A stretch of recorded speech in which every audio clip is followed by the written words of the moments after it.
So you got a good contract in your hands, you love the terms, you love the price. So now what do you do?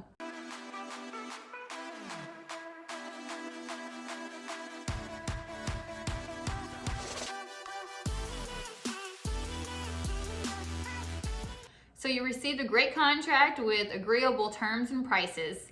You connected with an attorney, so you sign the contracts, we send them over to the attorney, and we know who the buyer's attorney is. We make sure that they have copies of everything as well, and we work through the real estate agents to get that done. And we start the 3-day attorney review process, which is all written out and explained in the contract. So in the 3 days of attorney review, the attorneys will go through, reread the contract. They will adjust the contract to your specific needs and make sure that your best interests are covered. Once the two attorney review, the two attorneys agree to the letters with the buyers and the seller, then attorney review is concluded.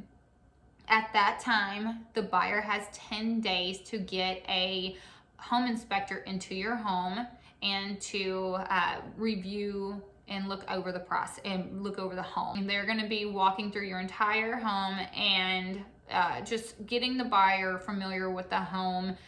If there's any issues, they will bring those up to the buyer. And then they'll also just tell them just normal things that they need to know, where the water turnoff is, where the gas turnoff is, where the meters are, perhaps how to run something, what type of equipment that you have in that home. So that's the inspector's job, is just to inform the buyer about the home. They're not there to, make the buyer walk away. They're not there to cover up anything for the seller. They're there just to show the truth of the home to the buyer, which if there is any issues, it will be in the report as well as everything else. The report will come back to the buyer after a day or two after the inspection's completed. They will review any issues that there might be, and then they will submit the inspection and the list of items that need to be repaired over to your attorney through the attorneys. So you have the ability to look through the list. You can fix the items that they are requesting. If there's something too big on there that you want to give a credit for, you can just give a cashback credit at closing.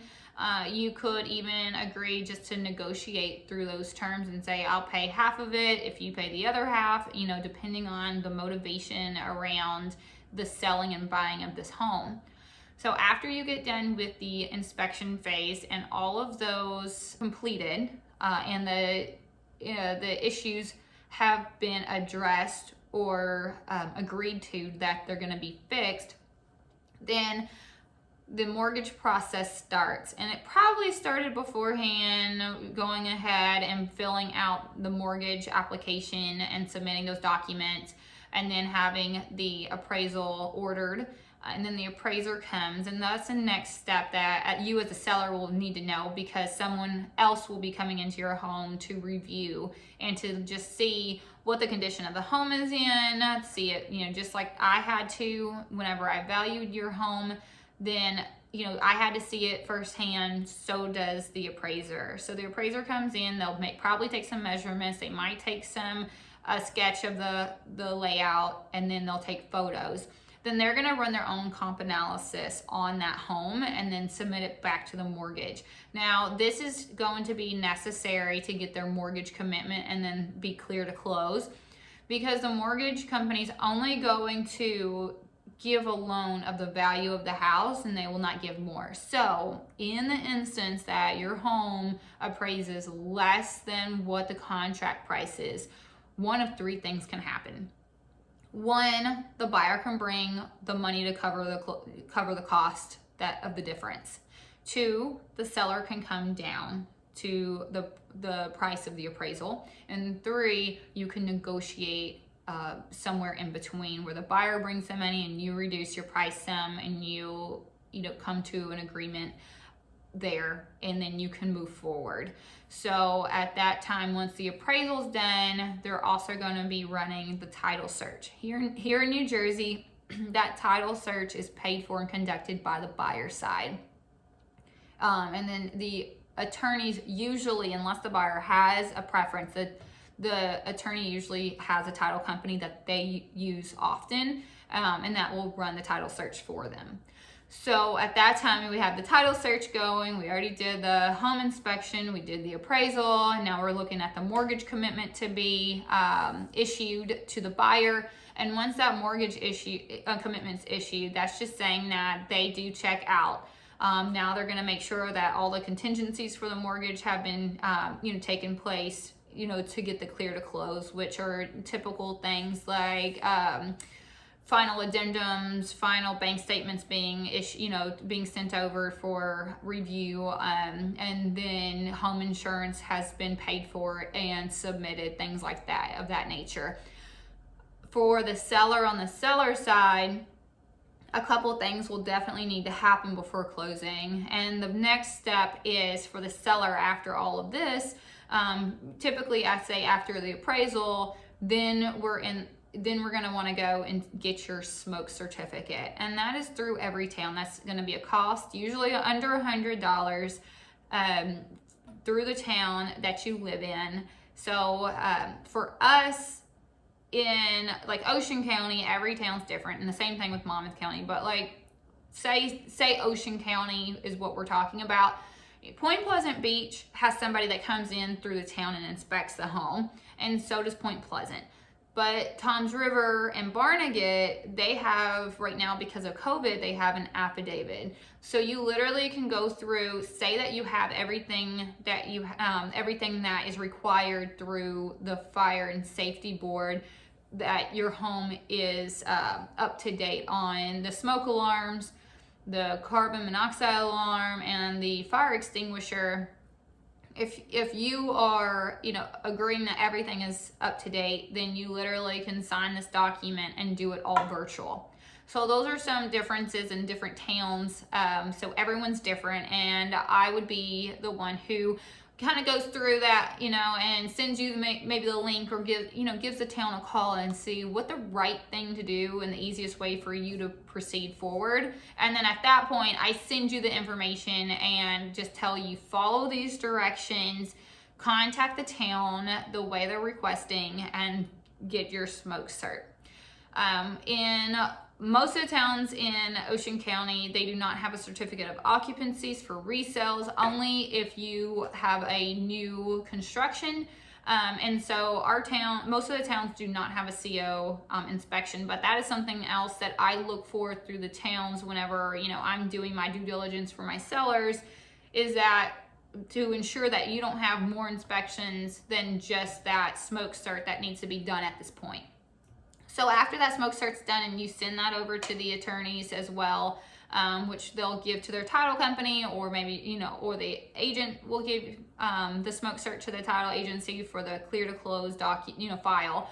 Then we move forward for a final water reading, and to transfer all of your utilities over to the new buyer. So for the final water reading, it's the same thing. Different towns have different requirements. Sometimes if you're an association, the association pays for water. So it might be something that we just talk to them about. It might be scheduling somebody from the town to come out and check your meter. Some of these are digital, so they are able to do it from the office type of thing. So you call up the town, the water and sewer department, and you just tell them that you're having a resale of your house and that you need to order a final water reading. And you need to do this about 7 to 10 days before the closing is what I recommend, just so it's done and it's scheduled. And then of course, if we need to push it back a couple of days, or if it's delayed a lot longer, then we can always call back and ask them to delay it.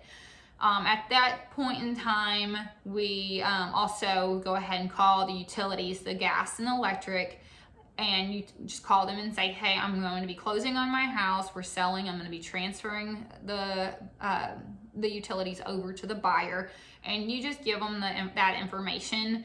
They'll call back later on and let you know if it's done, if it's confirmed, if they have any questions. And of course, the buyer will also be calling the same utility companies and confirming that they're going to be transferred over to them. At that point in time, once everything's done, title search is clear, and the smoke cert is issued, you have your final water reading and your utilities all scheduled to be transferred over at the time of the closing, then you are, good to go. Your attorney will already be talking to you about preparing the deed for the closing date. And then once we get closer to the closing date and we have the settlement document, you will review the settlement document, and if buyer and seller both agree that all the numbers are correct and no changes are necessary, then the seller will be signing off on those documents as well as all the other closing documents. Sometimes it's a couple days before, the day before the closing, and then the buyer actually comes the day of closing to their attorney or their title office or wherever they choose to be for closing. They'll sign all the documents, and then they will, that's the time that the mortgage company, or, if they have cash, they'll be sending over all of that cash over to you for the final closing. And this, the title company is going to be asking you questions at that point too, which we can always discuss, but, mortgage payoffs and things like that. So at the end of the day, when you sell your home, that home will have no more mortgage on it. That home will be free and clear of your name, so it will be able to transfer over to the new buyer. If you have any questions about this process, please give me a call. I know that was kind of long-winded explanation of what happens, but I hope you learned a little something today. And if you have any questions, give me a call, 254-721-3621. You can always ask questions in the comments.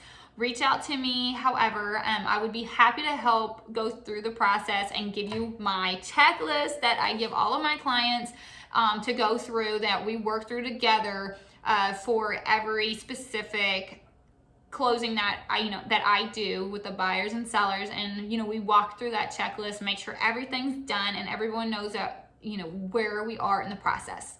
Okay, well, thank you so much again for listening to me, and if you have any questions, please do not hesitate to reach out.